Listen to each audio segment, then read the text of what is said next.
ஷாலினியை வந்து அஜித் லவ் பண்ணிட்டு இருந்தார். அவங்க வீட்டில் ஒரு சம்மதம் வாங்கிட்டார். ஓகே. திருமணம் பண்ணிக்கிறதுக்கு அவங்க அப்பா பாபுகிட்ட பேசி அவர் சம்மதம் வாங்கிட்டார் அஜித். அந்த நேரத்தில் தான் பிரியாத வர வேண்டும் படத்தில் அவங்க நடிச்சிட்டு இருக்காங்க. இவர் வந்து திருமணம் சீக்கிரம் பண்ணணும்னு வெயிட் பண்ணிட்டு இருக்காரு. ஆல்மோஸ்ட் திருமண தேதியே ஃபிக்ஸ் பண்ணிட்டாரு. அப்போ அந்த படம் வந்து நீங்கள் லேட் பண்ணிகிட்டே இருந்தீங்கன்னா அவங்க படத்தை முடிச்சுட்டு இங்கே வர முடியாது. அப்போ இவர் வந்து ப்ரெஷர் கொடுக்குறாரு, நீங்கள் சீக்கிரம் முடிங்க சீக்கிரம் முடிங்க. ஸோ இது வந்து தவறுன்னு நம்ம சொல்ல முடியாது. இல்லை, ஒரு மனைவியாக்க போகிறாரு அவர், அவங்க சீக்கிரம் முடிச்சுட்டு வரணும், நடித்து முடிச்சுட்டு வரணுங்கிறதுல அவருக்கு நிறைய அக்கறை இருக்கும்ல. ஸோ அதன் காரணமாக தான் அவர் வந்து அந்த படத்தினுடைய இயக்குனரையோ அல்லது பிரசாந்தையோ வற்புறுத்திருக்கலாம்.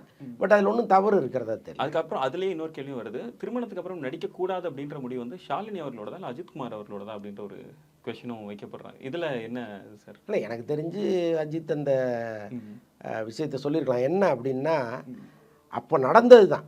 ஆக்சுவலாக அது வந்து நாங்கள் கேள்விப்பட்ட தகவலை பல வருஷம் கழித்து நான் சொல்கிறேன். அதில் உண்மை பெரும்பாலும் இருக்கலாம், அல்லது அந்த நேரத்தில் சொல்லப்பட்ட வதந்தியாக கூட அது இருக்கலாம்.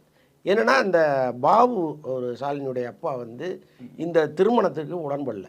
என்னென்னா, அன்னைக்கு ஷாலினியும் ஷாம்லியும் பெரிய நடிகைகளாக இருந்தாங்க, ஒரு பெரிய வருமானம் வந்துட்டு இருந்துச்சு.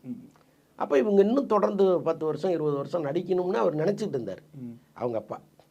அந்த நேரத்தில் நான் உங்கள் பொண்ணை கல்யாணம் பண்ணிக்கிறேன் அப்படின்னு அஜித் சொல்லும்பொழுது, அப்போ நீங்கள் எனக்கு ஒரு பெரிய தொகையை கொடுங்க. ஏன்னா இப்போ அவங்க இன்னும் இத்தனை வருஷம் அவங்க நடிப்பாங்க, அதன் மூலம் இவ்வளவு தொகை வரும், அந்த தொகையை நீங்கள் எங்களுக்கு கொடுங்க அப்படின்னு அவர் கேட்டதாக ஒரு தகவல் இருக்குது. அதை வந்து அஜித் கொடுத்துட்டு தான் கல்யாணமே பண்ணார். அப்போ அதுக்கப்புறம் அவங்க நடிக்கக்கூடாதுங்கிறது தானே அதுக்குள்ளே இருக்கிற இன்னொரு பொருள். ஸோ அதனால் அவருடைய வற்புறுத்தலாக இருக்கலாம்.